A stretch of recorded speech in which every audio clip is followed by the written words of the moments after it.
Sebaik apapun niat seseorang, jika cara ia berkomunikasi buruk, maka kesan yang sampai pada orang lain justru diterima dengan buruk pula.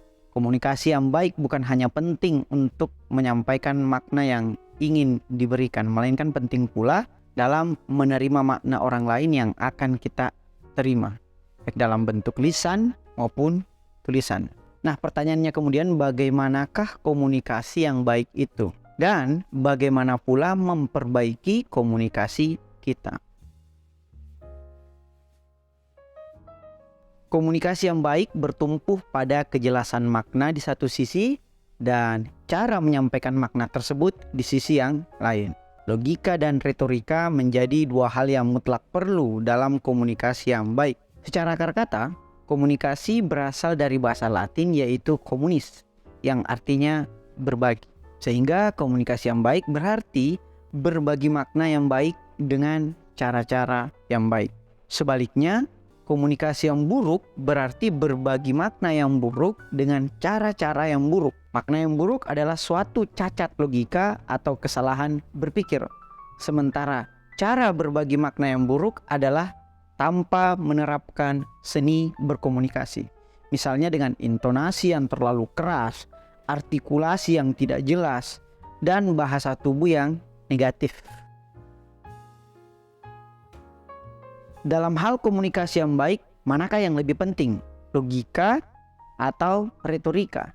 Jika makna yang ingin Anda sampaikan sudah logis, tapi cara Anda menyampaikannya belum retoris, dalam hal ini intonasi, artikulasi, dan bahasa tubuhnya belum baik, maka makna yang Anda sampaikan hanya dapat dipahami oleh orang-orang yang senantiasa berpikir logis.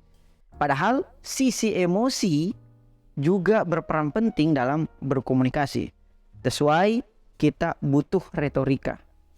Sebaliknya, jika komunikasi Anda sudah retoris, misalnya dengan menerapkan intonasi, artikulasi, dan bahasa tubuh yang baik seperti tadi, namun tidak logis atau maknanya tidak jelas atau bahkan paralogisme, maka makna yang Anda sampaikan bisa sangat menipu sebagaimana kaum sofis di era Yunani kuno yang menyebarkan paralogisme alih-alih logika.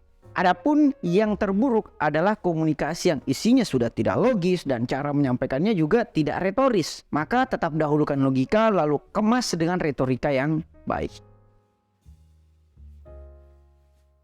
Nah, jika kita tarik lebih jauh akar dari komunikasi yang baik seperti yang disebutkan tadi, bahwa kaum sofis mengawali komunikasi secara tidak baik, dalam artian menyebarkan relativisme ilmu pengetahuan. Kita tahu bahwa kaum sofis itu hidup di zaman Yunani kuno, sehingga datanglah Sokrates dengan murid-muridnya, utamanya Plato, melawan hegemoni kaum sofis yang mengkapitalisir dan merelativisir ilmu pengetahuan. Puncaknya, seperti yang kita ketahui, pada murid Plato, yakni Aristoteles, ia kemudian membersihkan puing-puing komunikasi buruk ala sofis sembari menggantinya dengan ajaran dan bukunya, yaitu logika dan retorika. Makanya Aristoteles disebut sebagai bapak logika, termasuk pula bapak retorika, karena dia menyusun buku tersendiri mengenai logika di satu sisi dan retorika di sisi yang lain.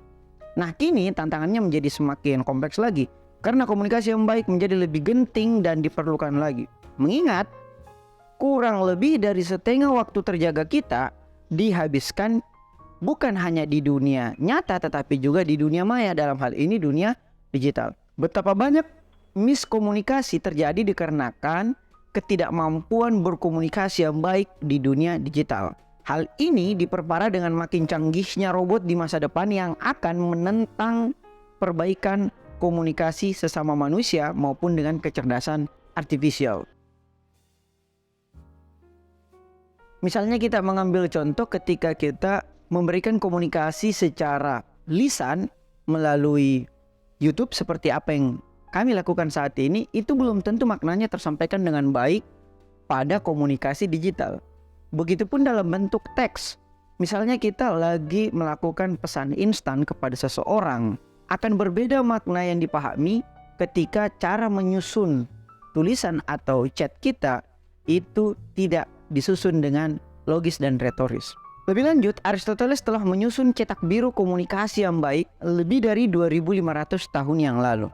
Namun, kaum sofis yang hanya mengandalkan retorika tanpa logika masih terus bermunculan. Jadi jangan anggap kaum sofis itu hanya ada pada Yunani kuno. Dia juga hadir di tengah-tengah era kita sekarang ini.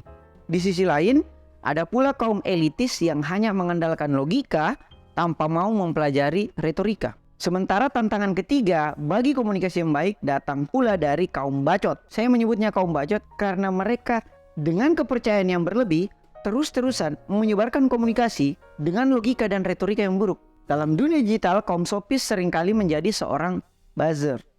Kaum elitis seringkali diperankan oleh akademisi yang ternyata tidak tahu bahwa mahasiswanya tidak benar-benar hadir dalam kuliah daring yang ia selenggarakan. Dan kaum bacot umumnya diisi oleh netizen yang sering menyebarkan hoaks dan berkomentar secara negatif. Nah, 3 kaum tersebut adalah tantangan bagi pengembangan komunikasi yang baik di era digital. Komunikasi yang baik tentu berlawanan dengan 3 komunikator yang buruk di atas, karena komunikasi yang baik hanya dapat dilakukan oleh komunikator yang baik. Sebagaimana yang tercermin dalam Imam Ali alaihissalam yang menyusun dan juga mengamalkan puncak kefasihan atau Najul Balaga. Komunikasi yang baik secara lisan disebut sebagai orator, seperti Soekarno. Komunikasi yang baik secara tulisan disebut sebagai autor, seperti Aristoteles. Adapun cara memperbaiki komunikasi dapat dilakukan melalui pendidikan formal seperti sekolah, maupun pendidikan non formal seperti lingkungan keluarga maupun organisasi. Dapat pula berupa pendidikan secara teks, dalam hal ini membaca buku-buku cara memperbaiki komunikasi.